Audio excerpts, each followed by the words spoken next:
Hi, welcome to Senior Moment, Successful Aging. I'm your host, Mary Beals-Luedtke.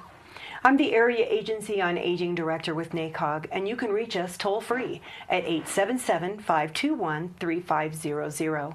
Senior Moment, Successful Aging is co-sponsored with the Area Agency on Aging and Yavapai College Division of Lifelong Learning. Our producer is Nancy Bennett, and you can reach Nancy at 717-7607.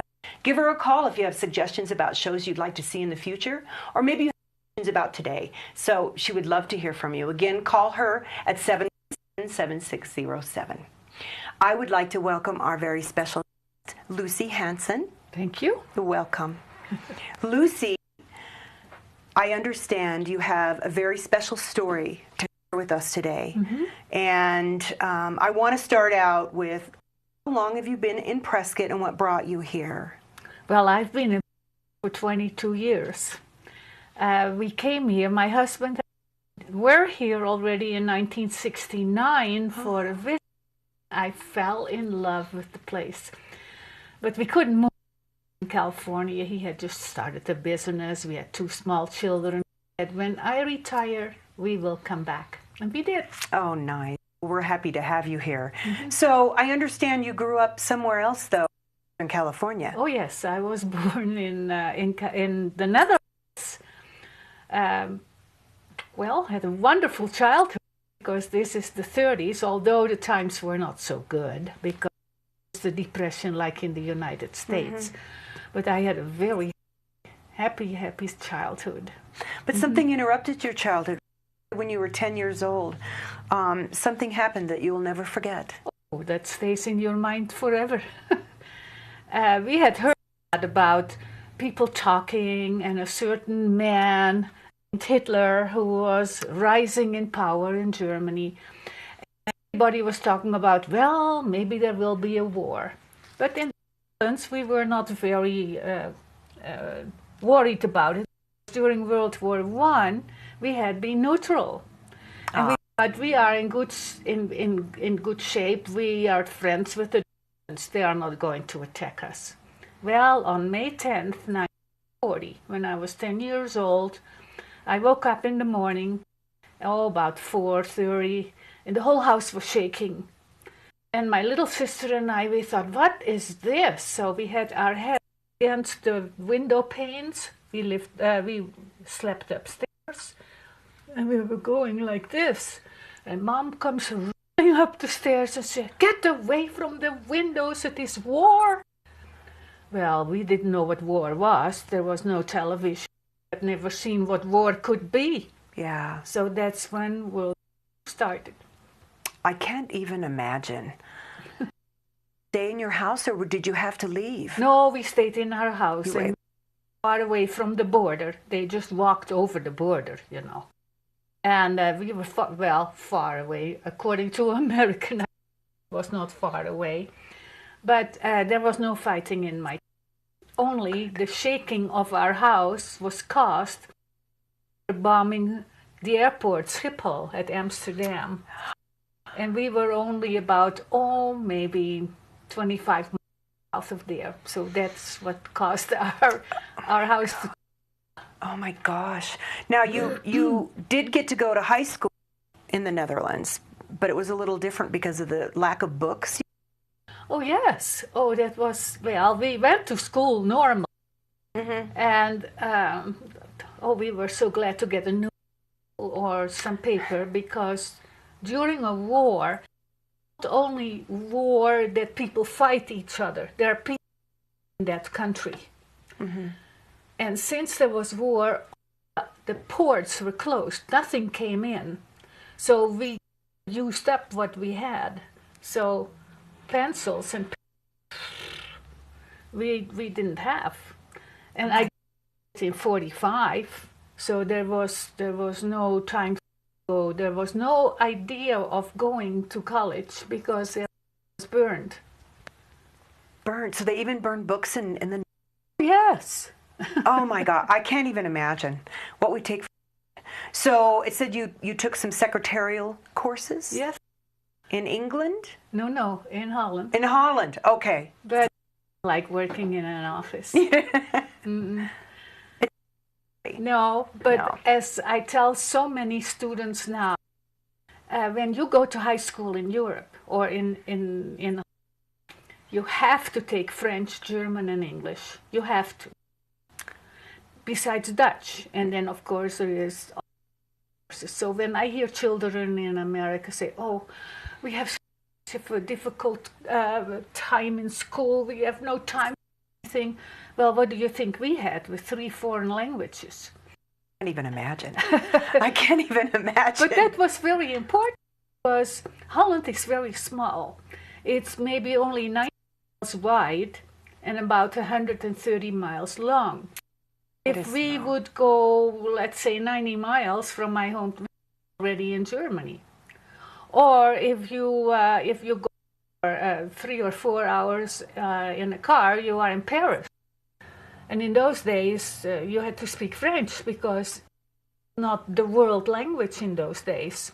Right. So I had some friends, and they said, "You know what? I have a family in England, and they need a little help with the children, and that way you practice your English." So that's what many of the girls in those days did. You went a year to England, a year to France.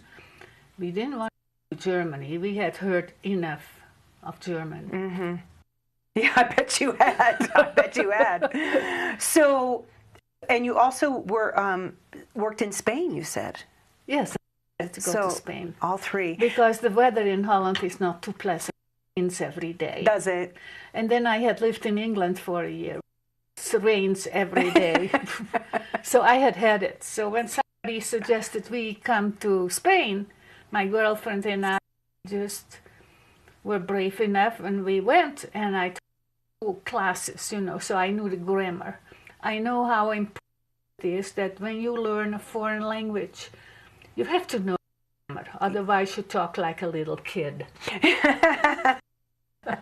Yeah, I know. I remember when my girls were in school, we take it for granted, because English is the world language, that we don't need to learn language. But it's also really good for the brain to learn concepts. It helps us think and develops different parts. You have a lot of development in there with all those languages. I barely speak Spanish, so I'm embarrassed to say. So now you're in the United States. What brought you to the United States in the first place? Well, like I said, after the war, there was not much to do in Holland. Everything had to be built. There were not enough houses. So thousands and thousands of people immigrated. Lots of them went to Canada or Australia or South Africa. Thousands of them. Because there were not enough houses. There were no houses built in 5 years. Besides, during the war, lots of them were bombed. So there was really no future. So many went to different countries to get different future. So my sister and her husband, they just got married. They were lucky enough that they were in the quota to go to the United States. Not everybody would just come to the United States. There was a quota. 1,500 Dutch people could come in January, and 1,500 could come in August. Interesting. Now they didn't have that because they had lost a lot of men in the war. So they needed more people to work on the farms, in the ranches. So it was easy to go to Canada. Anybody could go, but the United States was very precise. So you felt very lucky. So my sister and husband came, just married, had nothing. They came to, they were sponsored by the National Organization of Churches. And they ended up in Southern California. This was in the late 1958. And in the early 1962, he wrote a letter because we had letters. We had no telephone, we had no iPads. So she wrote, "We bought a house." Well, everything fell on the floor. How can you be 4 years in a strange country and buy a house? But both were working.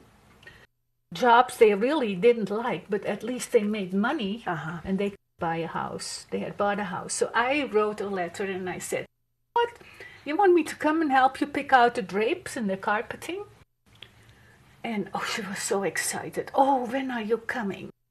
Well, I didn't want to come as a visitor because I couldn't stay. So I asked for my immigration papers. And it took me 9 months because it was a lack of papers like that.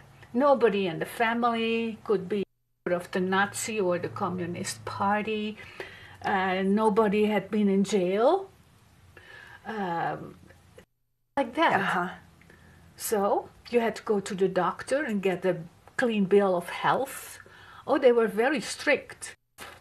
So then I sent all these people into some organization and they helped you come to the United States. Well, after so many months when I even had to go and write to Birmingham, where I lived in England, Barcelona in Spain. I had to write to the police department for an affidavit that I had never been in jail in those countries. Oh, they were very strict in those days. But I was a clean person, so I got to go through the hoops, but you got through them. Oh, finally I could come, and I was interviewed in Rotterdam. Very nervous, of course, because I wanted to go to the United States. And he looked and he looked. I had a job, so he looked and he said, "Oh, I see you have a job." I said, "Yeah." In my sister's office, there was an opening. Typing and shorthand. He said, "Yeah, but I cannot let you go." And I said, "Why not?" Well, he said, "You cannot live on $250 a month." Well, that was the rate in those days. I said, "Yeah, but I'm living with my sister and my brother-in-law." So I had no rent or anything. And he said, "Do you have proof of that?" Can you imagine? I said, "Sure, I have letters, but they are in Dutch." "Well, here are some more papers," he said. Oh my gosh. Can you imagine how hard it was to come to this country? So then my sister had to send them all back. They had to say how much money in the checking account, the savings account, how much they owe on the car, how much they owe on the house, how much money they made. That had all to be notarized and by mail sent back to us. Oh my gosh. There went another month. At least. Yes, because it was not like computerized in those days. No. So anyway, everything was, and I was called for the interview again, and he said, "Now, I can let you go. Raise your hand." I raised my hands, and he talked so fast. I didn't know what he said. I had been in England for a year. I spoke English, but I mean, it was so fast. He must do that 1,000 times a day. So I said, "Would you please explain to me what I just raised my hand for?" And he said, "You promise that you will never become a member, and you promise that you will never be." Now the I forgot the burden. word. A burden to the American people. A burden. I should never be a burden to the people of the United States, or they would send me back. Because you told me that earlier, yeah. Can you imagine? No. So finally he let me go. So then I got on a ship. I immigrated by ship because I thought I may never have a chance to go on a big ship like that in the future. So in New York, the immigration people came on board of the ship, and I had to go to the whole rigmarole again. And I got my green card. And that meant that I had all the privileges of an American citizen. The only thing I could not do was vote. Mm-hmm. But I had my green card. So then I came by train all the way from New York via Chicago to Los Angeles. What a journey. Yeah. What a journey. But when you have to work hard for something, you really appreciate things. Yeah. Now, if they had just say, "Oh, you want to go to America? Well, here are your papers." So what? Well, I have my papers. That's fine. Thank you. But now I had to really work for it. To make you really appreciate it. I do, and I think I'm a good citizen. So eventually, you became a citizen.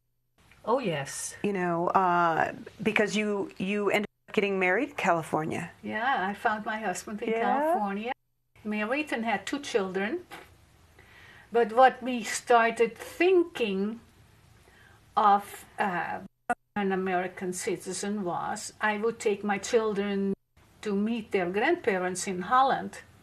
And here they were only 16 months old, and they had an American passport, and I had the Dutch passport.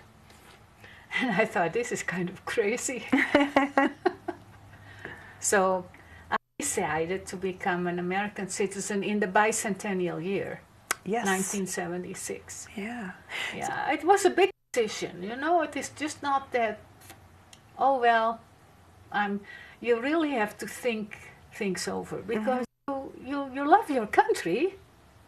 I do. I know there are a lot of people who don't nowadays. They just take it for granted. But you are a member of a country. You know, and talk about taking it for granted. Yeah, we were speaking earlier about how people don't really understand their freedoms here in America.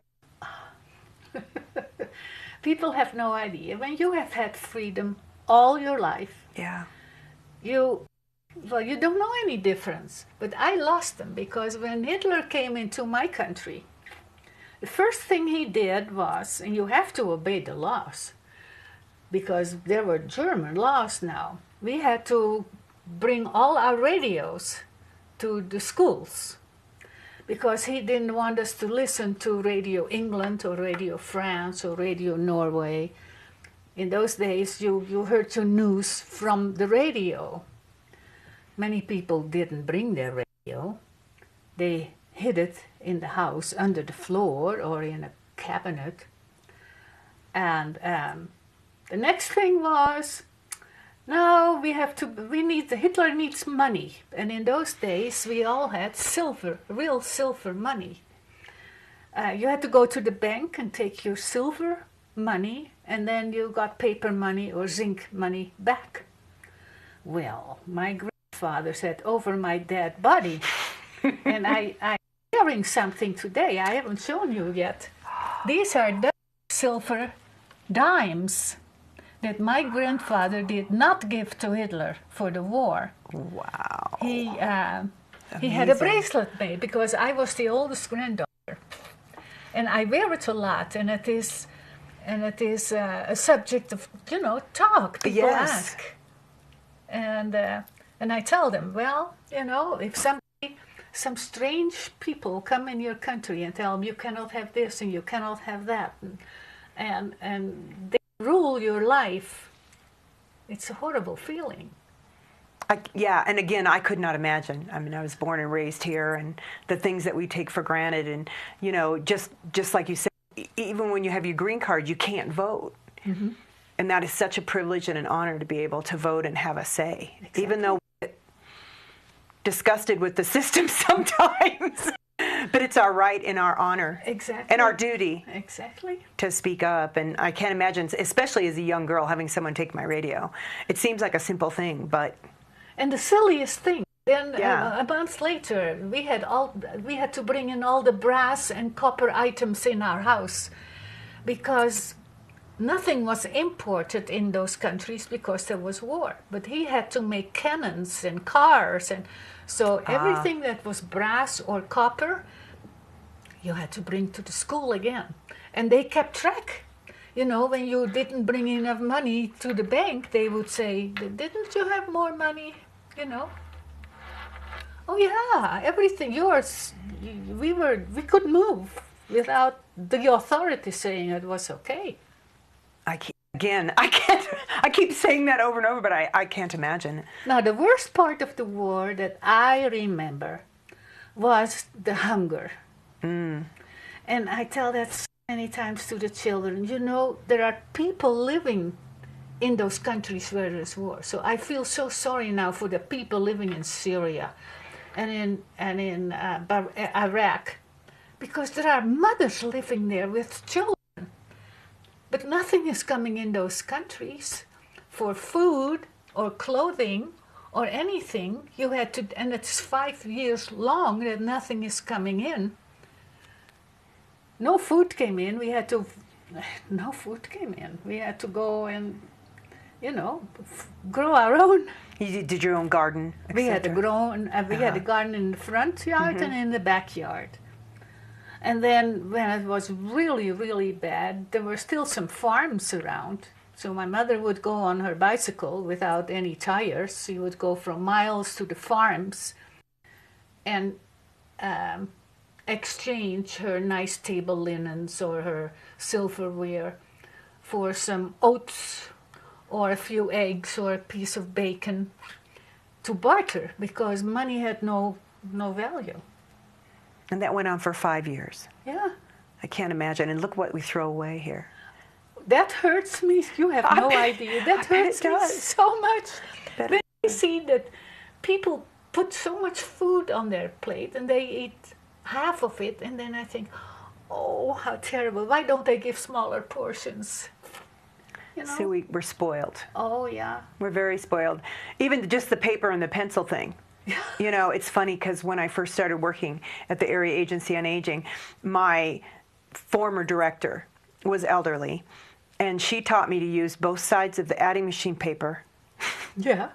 And little things like that, and save every paper clip. And I still do that because she taught me that. And I think it's because she grew up in the Depression and she knows what it is to be without. And so some of my younger staff look at me like I'm a little the crazy side. No. But I'm like, no, we can reuse this. Don't throw it away. Exactly. Especially the food.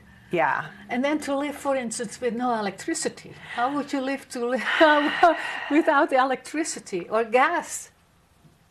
And water only an hour in the morning and an hour at night. That's not something we're used to. You become very frugal?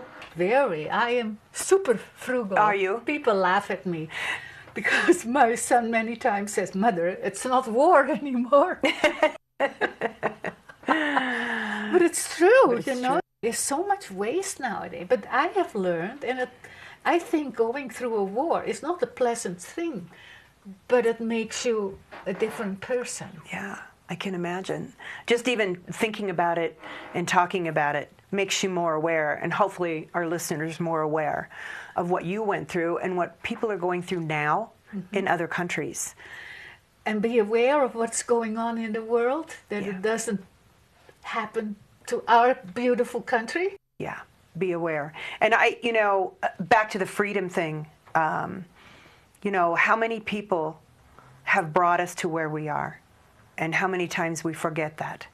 I have a lot of family that served in all the wars, just about, and so I was raised with a healthy respect for that. But maybe a family that doesn't think about it, they don't understand. The freedom isn't free. Freedom is not free. No. I have learned that the hard way. Yeah. So I know you do a lot of speaking with children. And so what are some words of advice that you give them when you speak to the schools? Well, I tell them to appreciate the beautiful thing to live in the United States and keep it that way. And I tell them, of course, about not having clothes. I was 10 years old when the war started. I had no shoes. You outgrew them. Yeah, I outgrew them.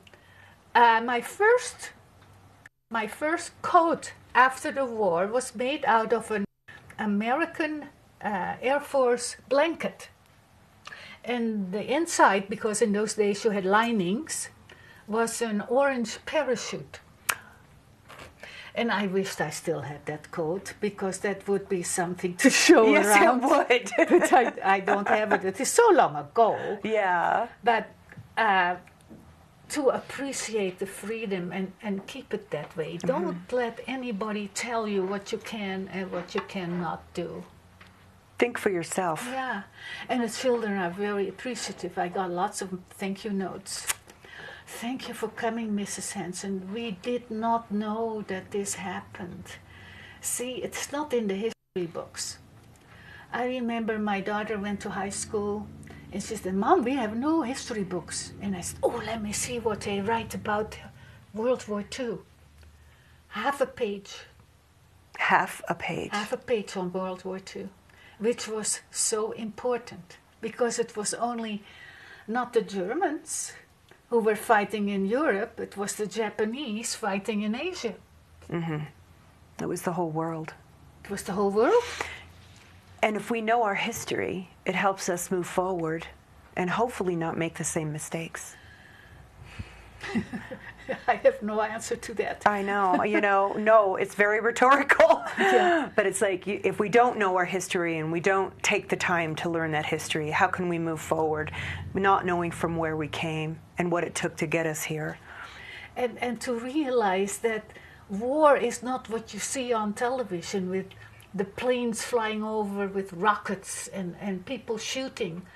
No, it's the people who live in those countries who have probably no home. Thank goodness we had a home all those 5 years. Yeah. Our house was not destroyed. But we had no gas, no light, no electricity, no nothing. My mom had a husband that we had to hide because, all the German men were in the war. Yeah. So they needed men in the factories to make more cars and more airplanes and more ammunition. So they went to the occupied countries, like France and Belgium and Norway and Holland. And every man between 18 and 40 had to report and go and work in Germany. Well, my dad didn't. He said, I'm not going. So we had to hide him. But that was very scary. Because the Germans would just come one day in the street and go in every house and look for men. Wow. So when they knocked on the door, Mom would say always, you tell them Dad is in Germany. Dad is in Germany. Yeah. You lived through so much. But that is so much fear. See? Yeah. War is not only war, it's fear. And that's not good for you. I mean, that's the stress and the growing up. And I really, I wish we had more time because I want to keep talking to you. And I really appreciate you coming here today, Lucy, and talking to us about this so that we know from where you came mm-hmm. and that you're a true pioneer. Well, I want people to know. Yes. Because it's no fun to go through that. 5 years of my life, I lived in fear. And changed you forever. And what a strong woman you are now. Well, you become a strong woman. Thank you so much. Thank you, welcome. Lucy Hanson, for being with us today on Senior Moment. Until next time.